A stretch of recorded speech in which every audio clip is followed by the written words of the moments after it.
Hey, Shiv, thanks for joining. We were talking about, I love talking about systems, but specifically, we were talking about team building. And I recall your conversations about, you know, how important it is, and it's hard. Um, what you just bought a bunch of stores in 2 cycles. What are you learning is the most important thing, especially around new stores for team building? So I think communication is again one of the things that we've really found continues to hit us over the head that if we don't communicate enough, we tend to lose people and lose their interest and lose the motivation, and not just communication, talking or being accessible, but also communicating results and expectations with them, and then letting them be able to keep on top of those results and expectations. And so, for them to be able to see their sales versus where they're expected to be, and just being able to for them to understand how do they contribute to our organization and communicating that to them, that's been important in retaining the key people at these new sites.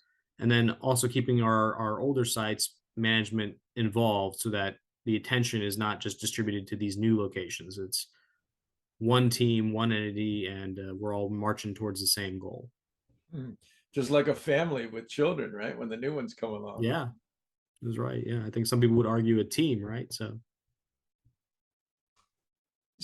So I'm pushing hard on the concept of systems specifically for store managers, not just the control side and the financial side, but the guidance side. And you've been, an early adopter of scorecards for the store managers.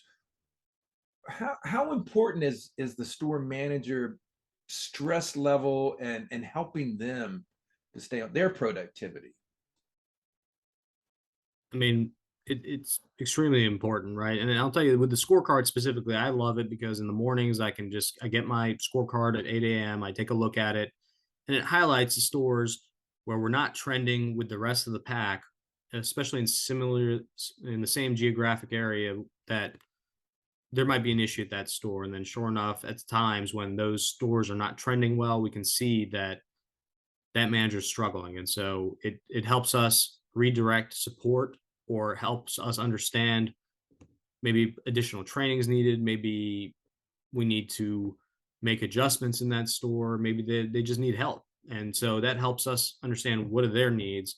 On the other side, it also lets them know where they stand versus the rest of the organization, and hopefully gives them motivation that if they're not in the same grouping as everybody else, maybe what's different, or maybe I can reach out to another manager instead of my supervisor, and get some help from my teammates instead of the coaches, I guess. Hmm.